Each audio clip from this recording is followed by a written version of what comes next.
ಭಾರತ ಆಗ್ತಾ ಇದೆ.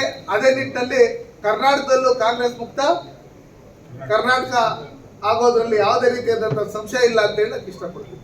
ಅಹಿಂದ ನಾಯಕರು ಅನ್ಸ್ಕೊಂಡು ಇವತ್ತು ದಲಿತರಿಗೆ ಮತ್ತೆ ಇಲ್ಲಿರ್ತಕ್ಕಂಥ ಬಹುಸಂಖ್ಯಾತರಿಗೆ ನೀವು ಅನ್ಯಾಯ ಮಾಡ್ತಾ ಇರ್ತಕ್ಕಂಥದ್ದು ಸರಿ ಇಲ್ಲ. ಕೂಡಲೇ SCPT SPಗೆ ಮೀಸಲಿಟ್ಟಿರ್ತಕ್ಕಂಥ ಏನು ಹಣ ಇದೆ ಅದನ್ನ SC ST ಜನಾಂಗದ ಡೆವಲಪ್ಮೆಂಟ್ಗೆ ಬಳಸಬೇಕು. ಇಲ್ಲೋ ಆದರೆ ನಾವು ಉಗ್ರವಾದಂಥ ಹೋರಾಟವನ್ನು ಮಾಡೋದ್ರ ಮುಖಾಂತರ ನಾವು ಮುಂದಿನ ದಿನಗಳಲ್ಲಿ ನಾವು ವಿಧಾನಸೌಧ ಮುತ್ತಿಗೆ ಹಾಕಂಥ ಕೆಲಸ ನಮ್ಮ ರಾಜ್ಯಾಧ್ಯಕ್ಷರಾದಂಥ ವಿಜೇಂದ್ರ ಅವರ ನೇತೃತ್ವದಲ್ಲಿ, ನಮ್ಮ ವಿರೋಧ ಪಕ್ಷದ ನಾಯಕರಾದಂಥ ಅಶೋಕಣ್ಣರು ಮತ್ತು ಹಿರಿಯ ಮುಖಂಡರುಗಳ ನೇತೃತ್ವದಲ್ಲಿ ನಮ್ಮ ಜಿಲ್ಲೆಯಲ್ಲಿರ್ತಕ್ಕಂಥ ಎಲ್ಲ ಮಾಜಿ ಶಾಸಕರುಗಳು, ನಮ್ಮ ಜಿಲ್ಲಾಧ್ಯಕ್ಷರು, ಎಲ್ಲ ಮೋರ್ಚಾದ ಅಧ್ಯಕ್ಷರುಗಳು, ಪದಾಧಿಕಾರಿಗಳು ಒಟ್ಟಿಗೆ ಸೇರಿಕೊಂಡು ನಾವು ಹೋರಾಟವನ್ನು ಮಾಡ್ತೀವಿ. ಯಾಕಂದರೆ SC ಮಹದೇವಪ್ಪನವರು ಇಲ್ಲಿ SC ST ಜನಾಂಗಕ್ಕೆ ಸೇರಿದಂಥ ಹಣವನ್ನು ಗ್ಯಾರಂಟಿಗಳನ್ನು ಬಳಸಿ ಇವತ್ತು ಸಂವಿಧಾನದ ಬಗ್ಗೆ ಅರಿವು ಮೂಡಿಸೋಂಥ ಕೆಲಸಗಳನ್ನು ಮಾಡಬೇಕು ಅಂತೇಳಿ ಕೆಲವರು ಲೀಡರ್ಗಳಿಗೆ ಹಣ ಕೊಡೋದ್ರ ಮುಖಾಂತರ ಇವತ್ತು ದಲಿತ ಮುಖಂಡರುಗಳನ್ನ ದಾರಿ ತಪ್ಪಿಸ್ತಾ ಇರ್ತಕ್ಕಂಥದ್ದು ಮೇಲ್ನೋಟಕ್ಕೆ ಎಲ್ಲರಿಗೂ ಗೊತ್ತಾಗಿದೆ.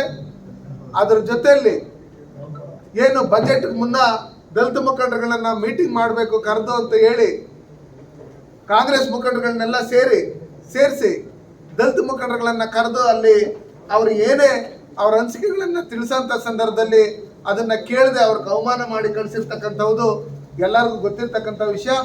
ಅದಕ್ಕೋಸ್ಕರ ಇಲ್ಲಿ ಭಾರತದ ಸಂವಿಧಾನ ಕರ್ನಾಟಕದಲ್ಲಿ ನಡಿಬೇಕೇ ಹೊರತು ಈ ಶರೈ ಕಾನೂನು ಏನಿದೆ ಅದು ನಡಿಬಾರ್ದು.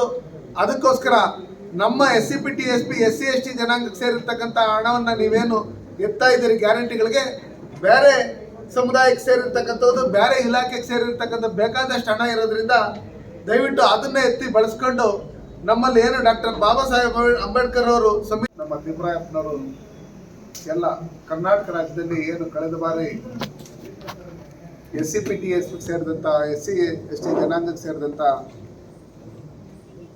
ಹಣವನ್ನು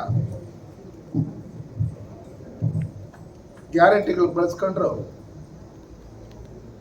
ಈ ವರ್ಷನೂ 14,488 ಕೋಟಿ ಹಣವನ್ನು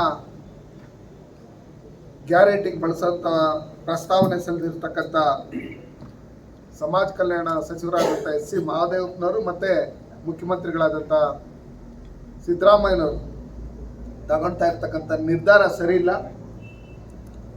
SCPT SPಗೆ ಸೇರಿದಂಥ SC ST ಜನಾಂಗ ಡೆವಲಪ್ಮೆಂಟ್ಗೆ ಮೀಸಲಿಟ್ಟಿರ್ತಕ್ಕಂಥ ಹಣವನ್ನು ಅವರ ಡೆವಲಪ್ಮೆಂಟ್ಗೆ ಮೀಸಲಾಗಿಡಬೇಕು. ನಾವು ಯಾವುದೇ ಗ್ಯಾರಂಟಿಗಳಿಗೆ ನಾವು ವಿರೋಧಿಗಳಲ್ಲ. ಅದಕ್ಕೆ ಬೇರೆ ಹಣವನ್ನು ನೀವು ಬಳಸ್ಕೊಬೇಕು ಅಂತ ಹೇಳಿ ಒತ್ತಡವನ್ನು ಹಾಕೋದ್ರ ಮುಖಾಂತರ 7ನೇ ತಾರೀಕು ಬಜೆಟ್ ಏನಿದೆ ಅದಕ್ಕೆ ಮುಂದೆ ನಾವು ಕೋಲಾರದಲ್ಲಿ 4ನೇ ತಾರೀಕು ಮಂಗಳವಾರ ಸುಮಾರು 11 ಗಂಟೆಗೆ ನಾವು ಬೃಹತ್ ಹೋರಾಟವನ್ನು ಹಮ್ಮಿಕೊಂಡು ಇದರಲ್ಲಿ ನಾವು ದಲಿತ ಲೀಡರ್ಗಳು, ನಾವು SC ಮುಖಂಡರುಗಳು ಅಂತ ಹೇಳ್ಕೊಂಡು ಬಂದಿರತಕ್ಕಂಥ ಅನೇಕ ಮುಖಂಡರುಗಳಿದ್ದಾರೆ. ಸುಮಾರು ಜನ ಸುಮಾರು ಪಾರ್ಟಿಗಳಲ್ಲಿ ಗುರ್ಸ್ಕೊಂಡಿದ್ದಾರೆ, ಸುಮಾರು ಜನ ಕೆಲವು ಪಾರ್ಟಿಗಳಲ್ಲಿ ಗುರ್ಸ್ಕೊಂಡಿಲ್ಲ. ಯಾರ್ಯಾರಿಗೆ ನಮ್ಮ SC ST ಜನಾಂಗದ ಮೇಲೆ ಪ್ರೀತಿ ಇದೆ ಅವ್ರನ್ನ ಡೆವಲಪ್ಮೆಂಟ್ ಮಾಡಬೇಕು, ಅವ್ರ ಏಳಿಗೆಗಾಗಿ ನಾವು ಸಂಘಟನೆಗಳಲ್ಲಿ ಹಿಂದೆಯಿಂದನೂ ನಾವು ಕೆಲಸ ಮಾಡ್ಕೊಂಡು ಬಂದಿದ್ದೀರಿ, ಮುಂದೇನೂ ನಾವು ಅವ್ರ ಪರವಾಗಿ ಇರ್ತೀರಿ ಅಂತ ಪ್ರೂವ್ ಮಾಡೋದಕ್ಕೋಸ್ಕರ ಇವತ್ತು ಕಾಂಗ್ರೆಸ್ ಸರ್ಕಾರ ತಗೊಳ್ತಾ ಇರ್ತಕ್ಕಂಥ ನಿರ್ಧಾರದ ವಿರುದ್ಧವಾಗಿ ನಮ್ಮ ಪಕ್ಷದ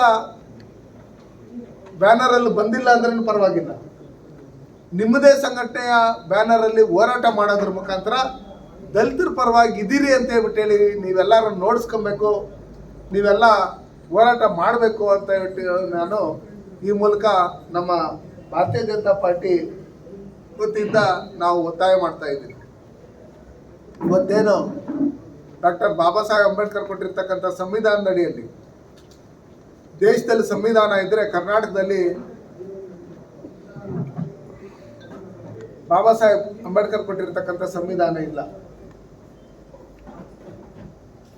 ಇವತ್ತು ಅಲ್ಪಸಂಖ್ಯಾತರನ್ನ ಓಲೈಸೋದಕ್ಕೋಸ್ಕರ, ಇವತ್ತು ಒಂದು ಕಮ್ಯುನಿಟಿನ ಓಲೈಸೋದಕ್ಕೋಸ್ಕರ ಅವ್ರು ಏನೇ ತಪ್ಪುಗಳು ಮಾಡಿದ್ರು ಅಮಾಯಕರು ಅಂತ ಹೇಳೋದ್ರ ಮುಖಾಂತರ ಸ್ಟೇಷನ್ ಕಲ್ಲು ಹೊಡೆದ್ರೂ ಅಮಾಯಕರೇ,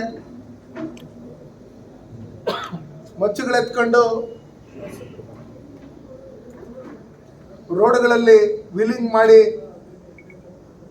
ರಸ್ತೆ ಅಡ್ಡ ಹಾಕಿದ್ರೂ ಅಮಾಯಕರೇ, ಹುಬ್ಬಳ್ಳಿಯಲ್ಲಿ ಪೊಲೀಸ್ ಠಾಣೆಗೆ ಮುತ್ತಿಗೆ ಹಾಕಿದ್ರೂ ಅಮಾಯಕರೇ, ಡಿಜೆ ಹಳ್ಳಿ KG ಹಳ್ಳಿಯಲ್ಲಿ ಪೊಲೀಸರ ಮೇಲೆ ಹಲ್ಲೆ ಮಾಡಿ ಪೊಲೀಸ್ ವಾಹನಗಳು ಬೆಂಕಿ ಇಕ್ಕಿದ್ರು ಅಮಾಯಕರೇ,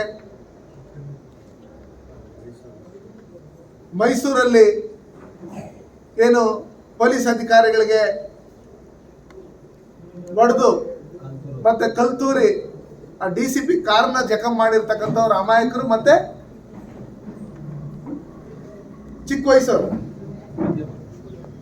ಅವಿದ್ಯಾವಂತರು ಅಂತ ಹೇಳೋದ್ರ ಮುಖಾಂತರ ಆಲ್ ಬ್ರದರ್ಸ್ ನಮ್ಮ ಬ್ರದರ್ಸ್ ಅಂತ ಹೇಳ್ತಾ ಇರ್ತಕ್ಕಂಥ ಈ ಕಾಂಗ್ರೆಸ್ ಮುಖಂಡರುಗಳಿಗೆ ನಾವು ಒಂದು ಸಂದೇಶವನ್ನು ಕೊಡಬೇಕು. ನಾವು ಈ ಭಾರತದ ಸಂವಿಧಾನದಲ್ಲಿ ವಿಶ್ವಾಸ ಇಟ್ಟಿರ್ತಕ್ಕಂಥವ್ರು. ನಿಮ್ಮ